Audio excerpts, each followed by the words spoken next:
Today, in part 15 of the series The Story, we examine Elijah and Hosea, God's messengers to the northern kingdom as presented in 1 Kings. What can we learn from the experience of the northern kingdom? And what can we learn from the lives of Elijah and the prophet Hosea? Here's Pastor Seth. This week I saw somebody pulled over on the side of the highway and they had the hood up and they were had on their cell phone, and I thought back about the days when I was younger where if you had a problem with your car, you pulled over to the side of the road, you popped up the hood and hoped that somebody would stop.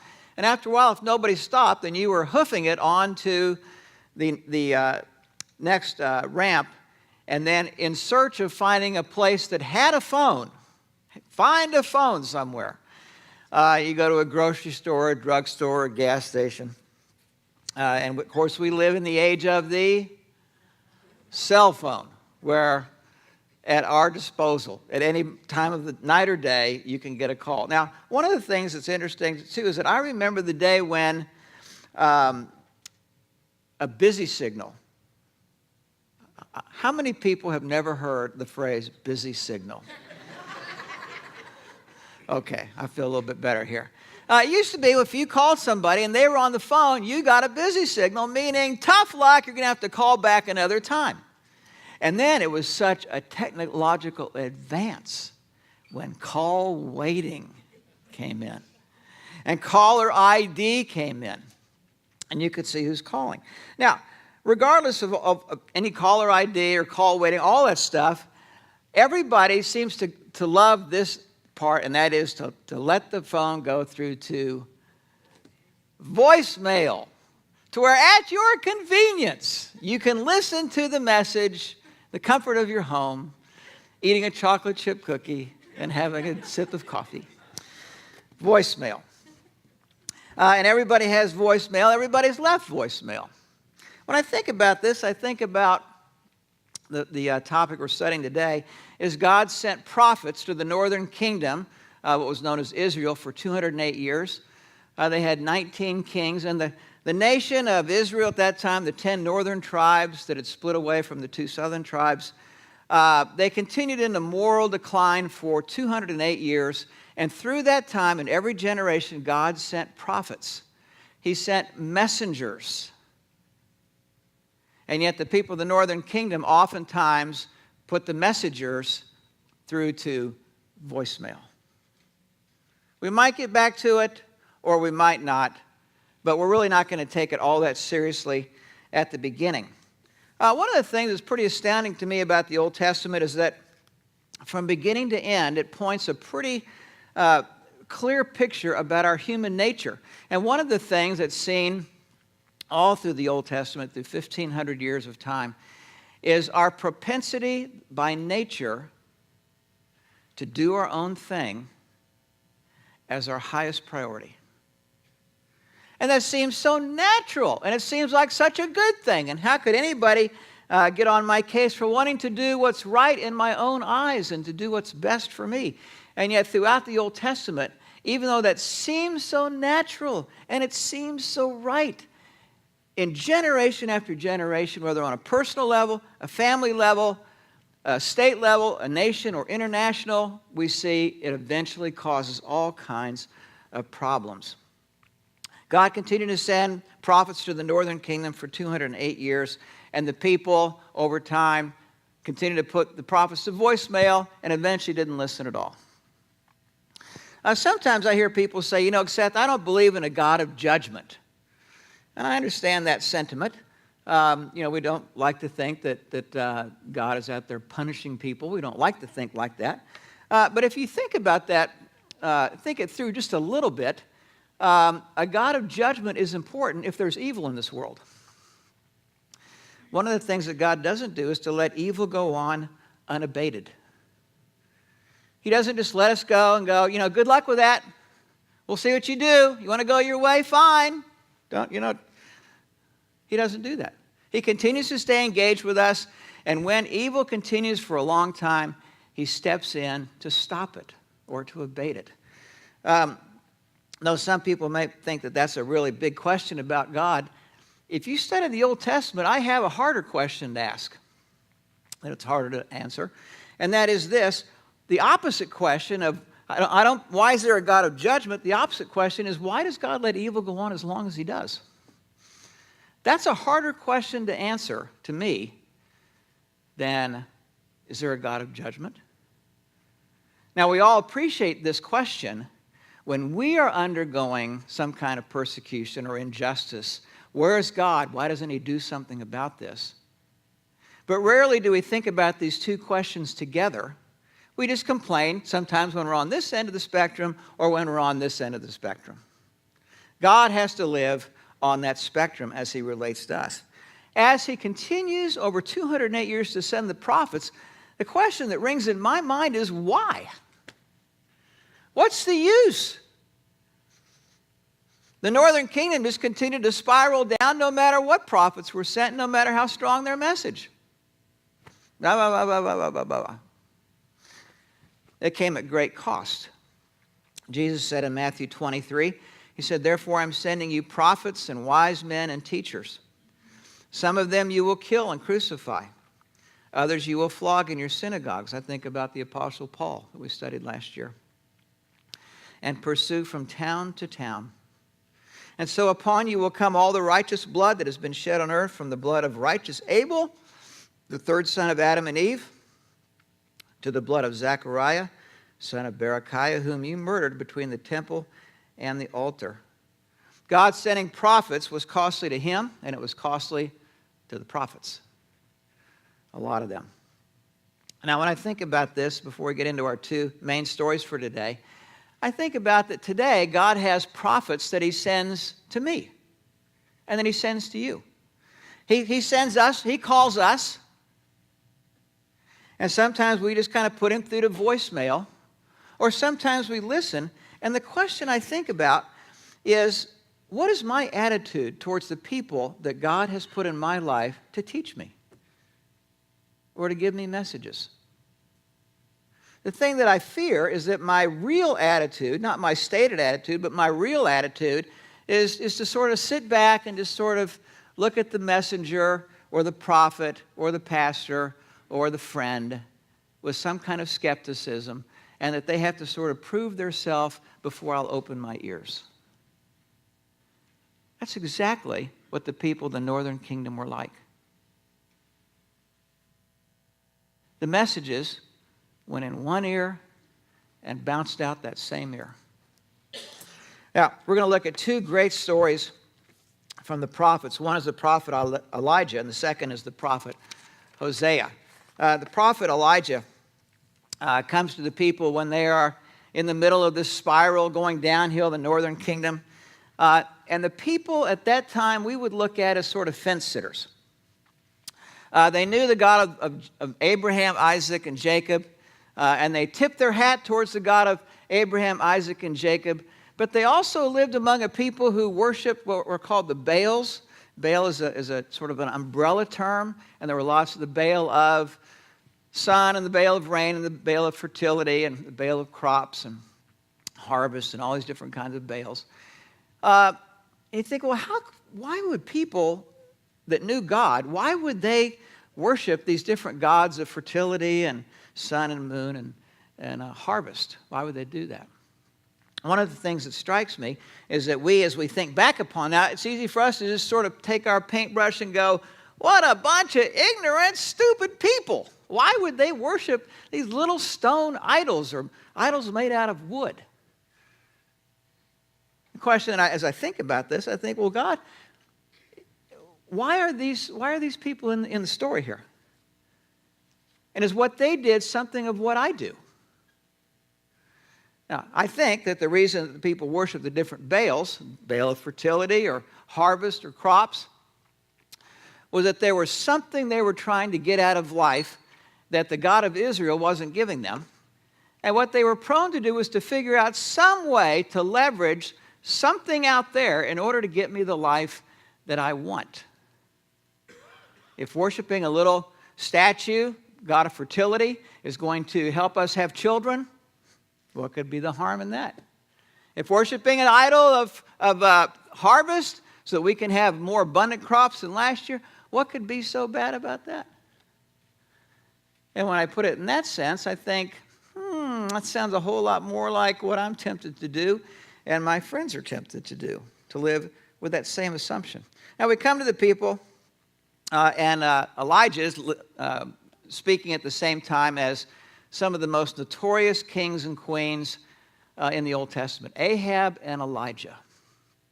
Ahab and Elijah. Ahab meets Elijah. We pick up the story in 1 Kings 18. When Ahab saw Elijah, Ahab said to Elijah, "Is that you, you troubler of Israel?"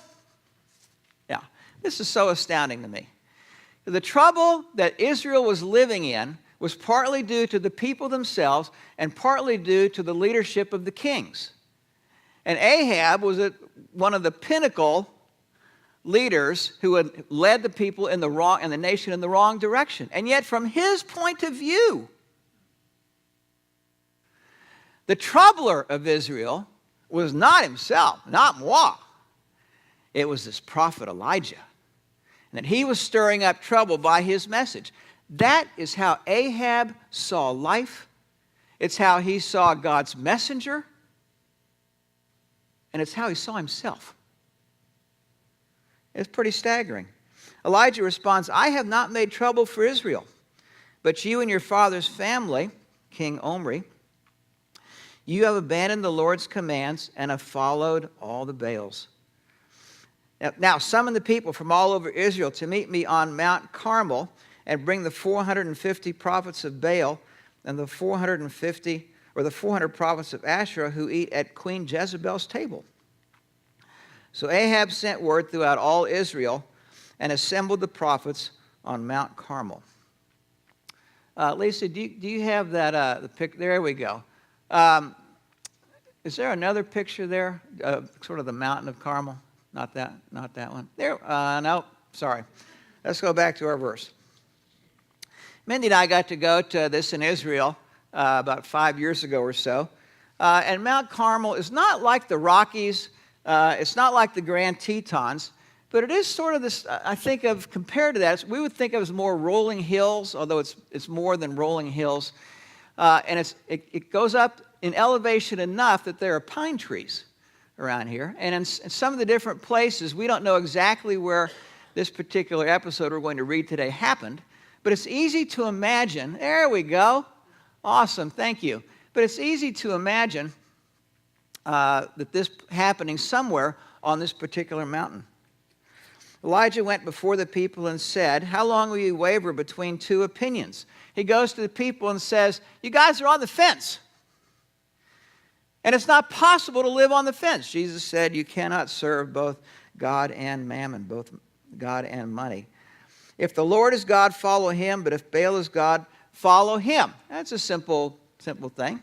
You're on the fence. Nobody wins when you're on the fence. You guys got to make a decision. Either you're going to follow the God of Abraham, Isaac, and Jacob, or you're going to follow these pagan gods, these idols. Make up your mind.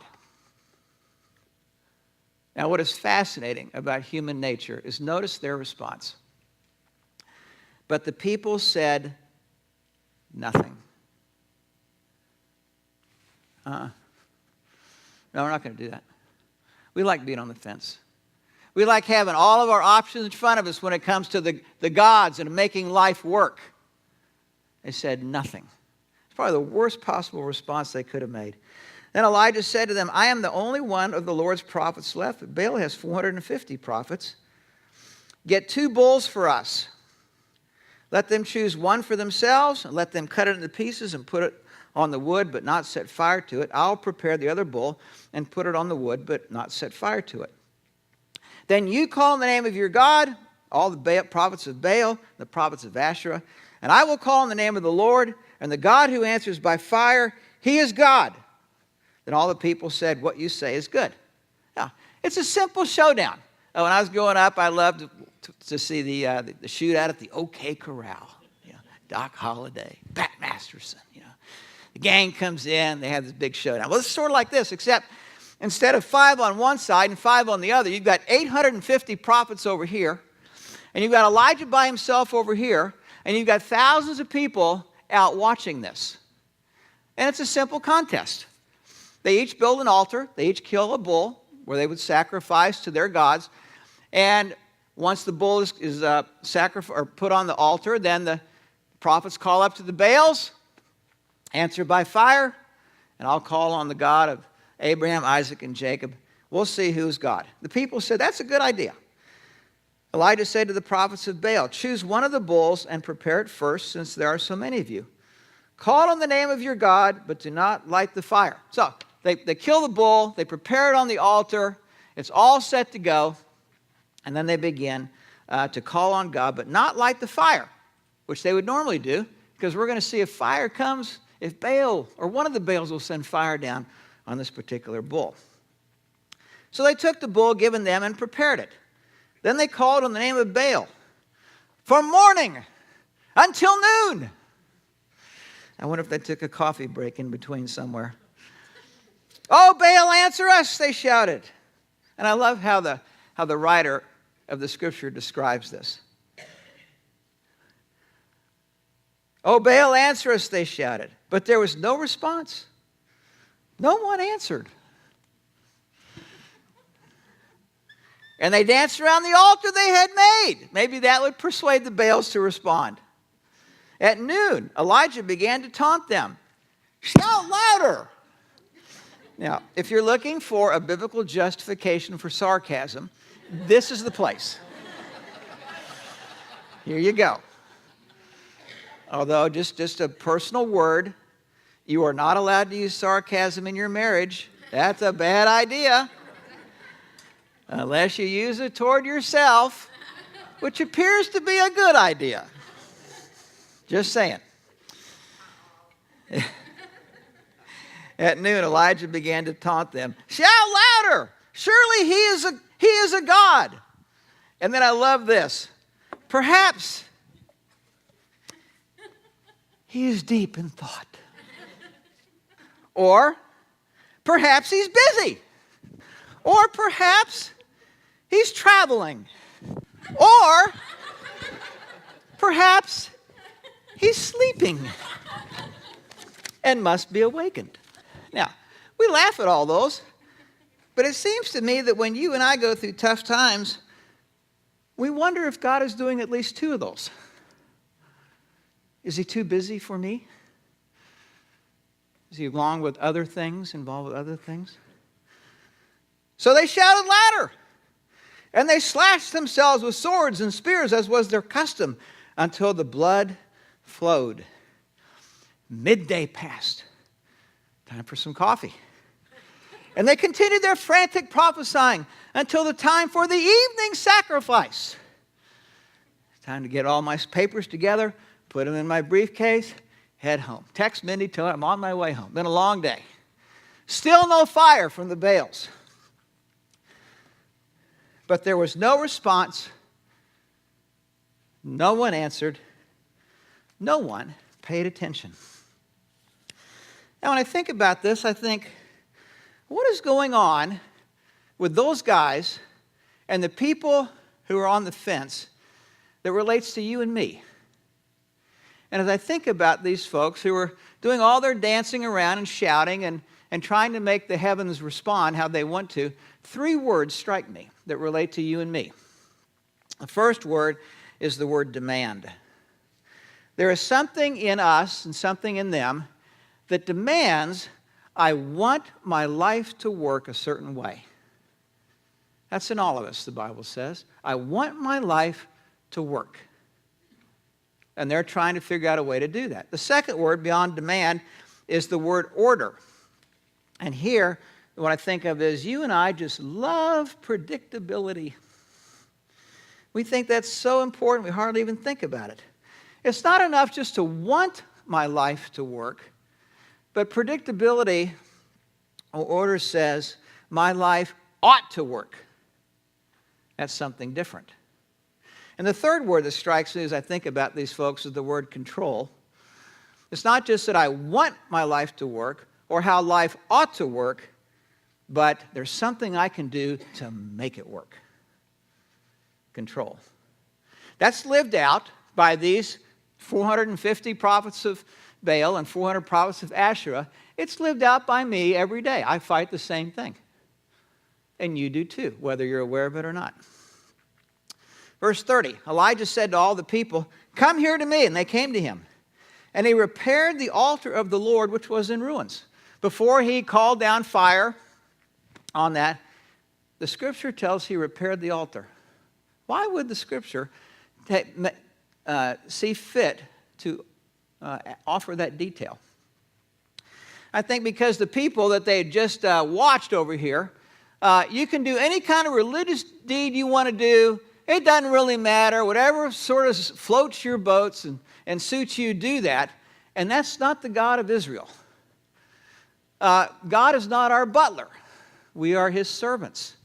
And we worship him. It's important for us to learn to submit, as we sang about this morning, to surrender ourselves to him and learn to live life his way.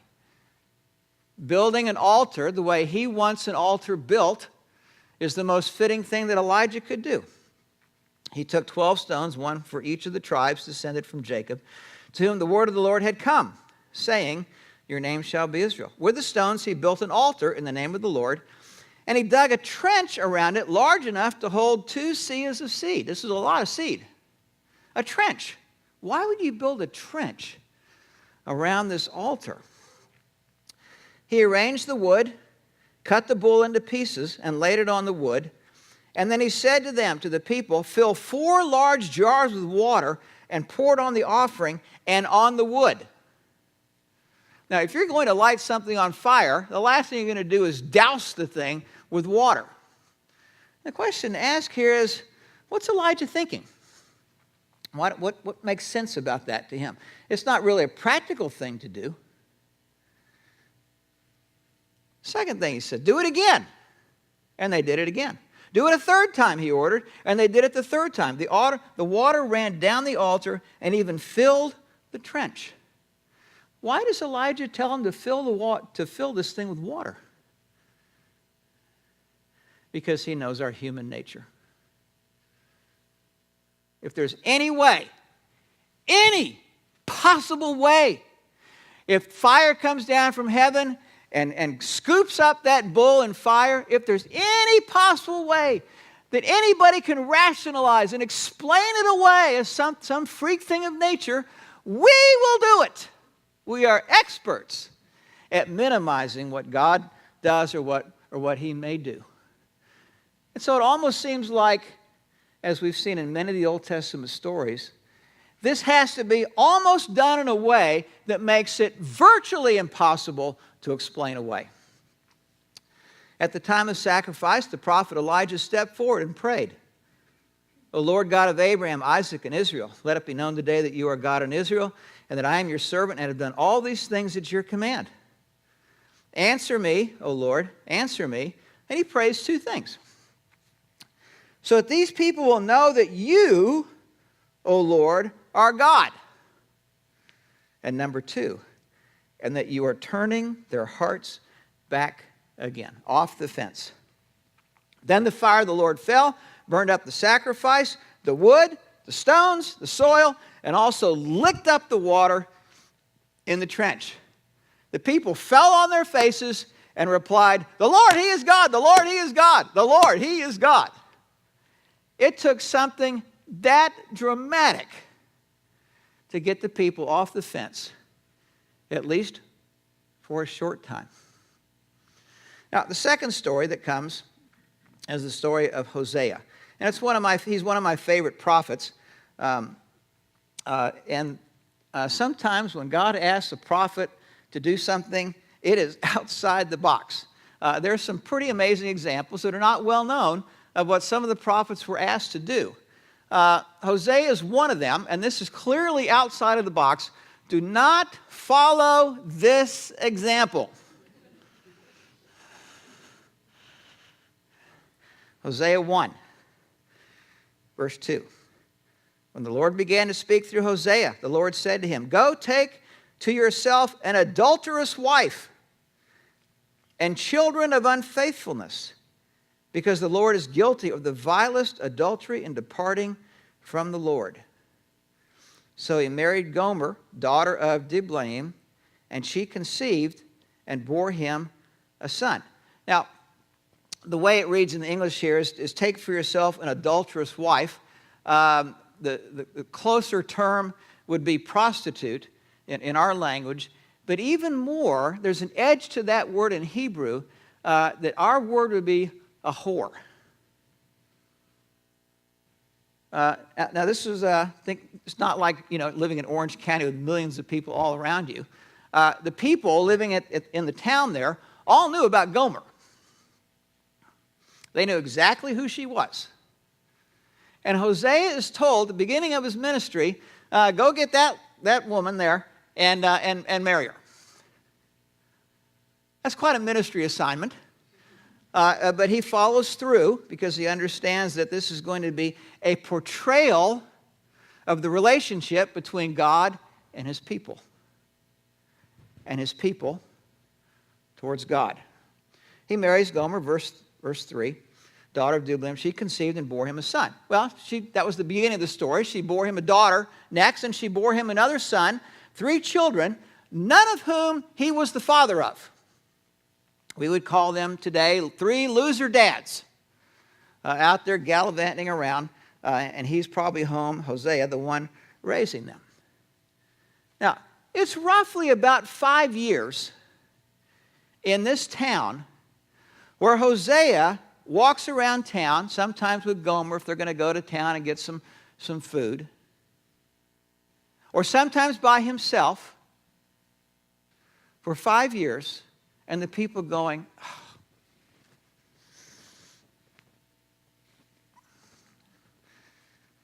what was he thinking? Why would he do that? I wish he'd come and talk to me first. I could have given you a full story about this woman. For 5 years, this story goes on. It's a picture to the people. What's going on there in that story?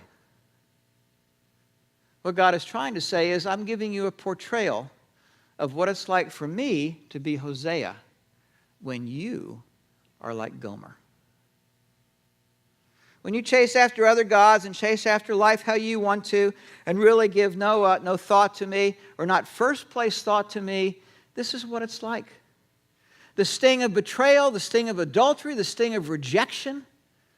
After all I have done for my people, why would you be like Gomer? This is what's being lived out for about 5 years in front of them. And then along the way, in chapter 2, God says through Hosea that I'm going to take my people to the desert. Now, I don't know if this was a metaphorical desert or the physical desert, or it might have been both. My experience in life is that there are times where God has taken me to the desert. He's trying to get a hold of me, to awaken me, to expose something in my life that needs to be exposed and taken care of. He takes them to the desert. Now, sometimes when I think about, I hear people say, oh, Seth, I'm just in a spiritual desert. Part of me thinks, oh, good. That's good. That's much better than being spiritually complacent. But it's easy to think, there's something wrong with me. I'm in a spiritual desert. I'm not feeling spiritually alive. Well, duh. Of course not. Not till heaven.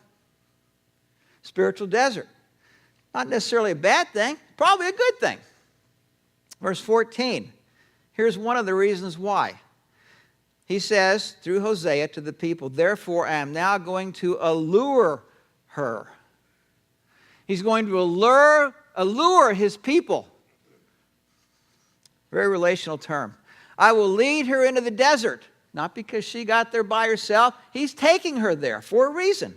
And speak tenderly to her. Now, he's alluring and speaking tenderly to a people who had acted like whores towards him.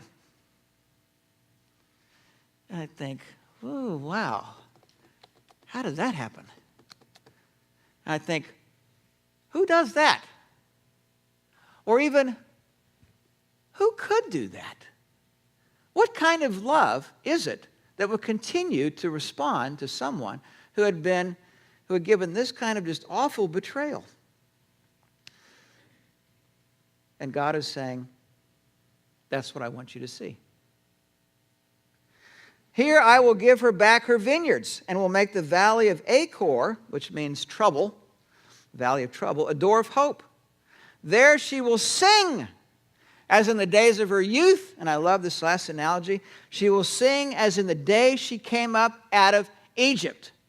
Now, in spite of the worst of sins that the people could have committed against God, God wants to restore the people to the same extent of joy that when he brought the people out of 400 years of slavery in Egypt. That's the analogy he draws, which is stunning to me. And it's a stunning picture of the wonder of the grace of God. Now, the story continues on along the line of Gomer living in her home. Apparently she had moved out on her own. And she just so enjoyed that her 3 lovers and probably others would come along and bring groceries and leave them at the doorstep. And sometimes they would give her nice little trinkets of jewelry or packages of clothing, or it seemed like they knew exactly what she needed at any given time. Wasn't this just grand? And what the scripture says is, what she did not know was that these guys had left her a long, long time ago. They had moved on to other women. She was abandoned and didn't know it. And then the great surprise comes. Hosea says what she didn't know was it was I who left the bags of groceries and the packages of clothing and the jewelry at her doorstep. A silent admirer. When I think about this story, I think is at the beginning, it's a portrayal of our betrayal to God. But then the story flips, where it's a portrayal of grace full from God to his people.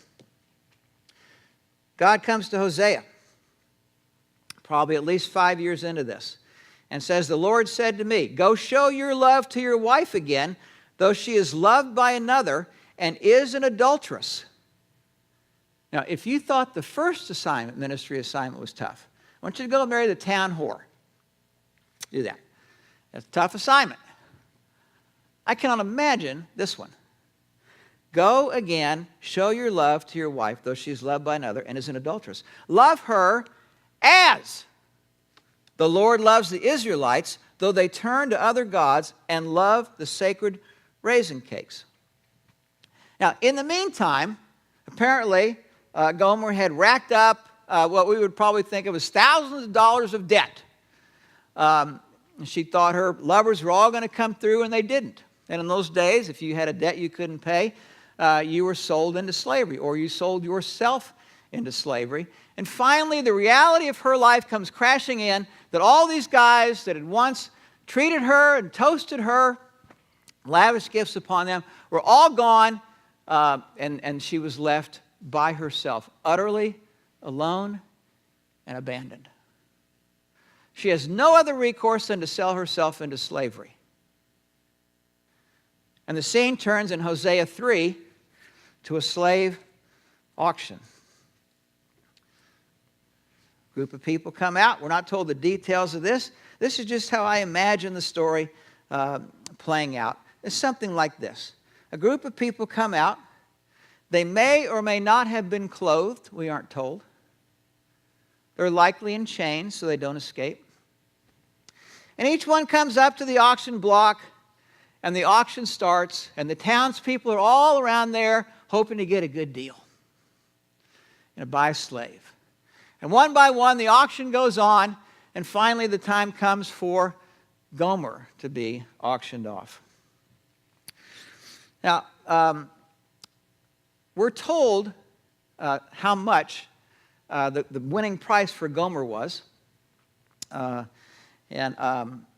before I tell you what the winning price was, I want you to think about a couple things.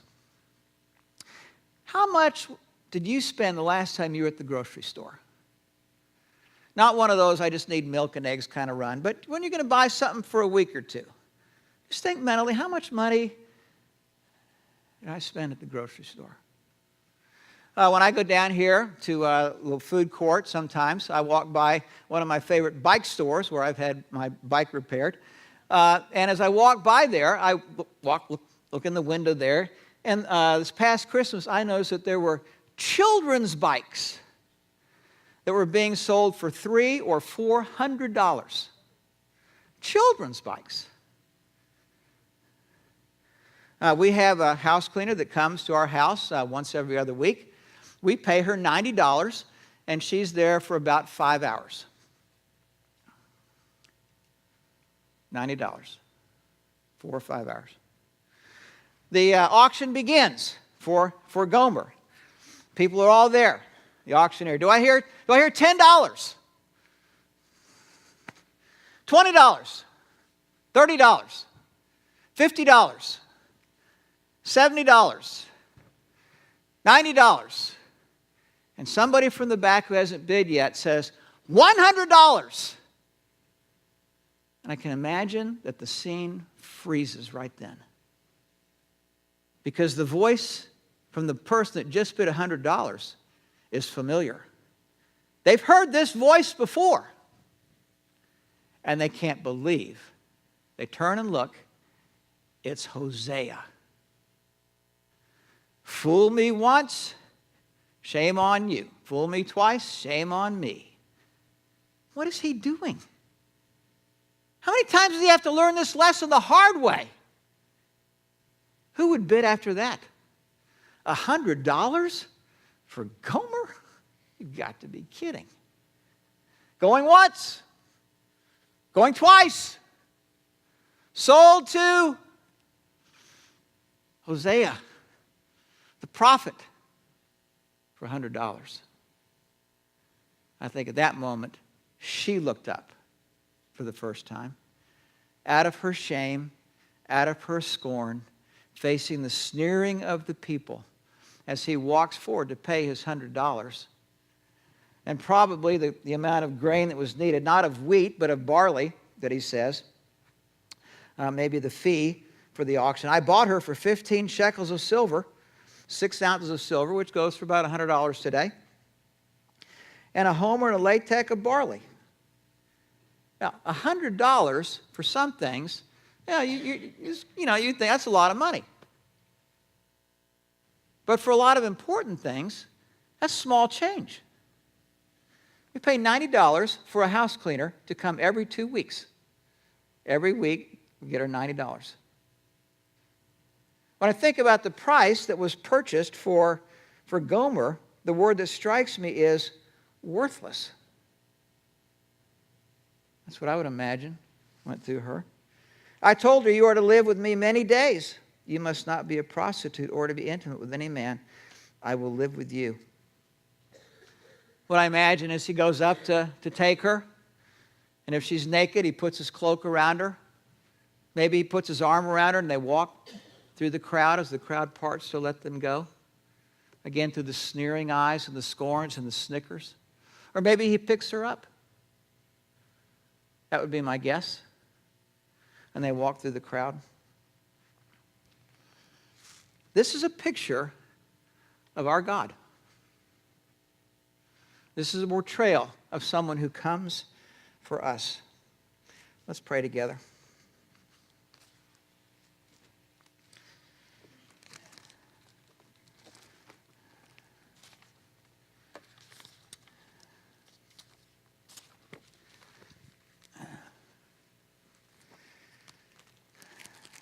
Father, whatever mental picture we have of you is likely to pale in comparison to the reality of who you are.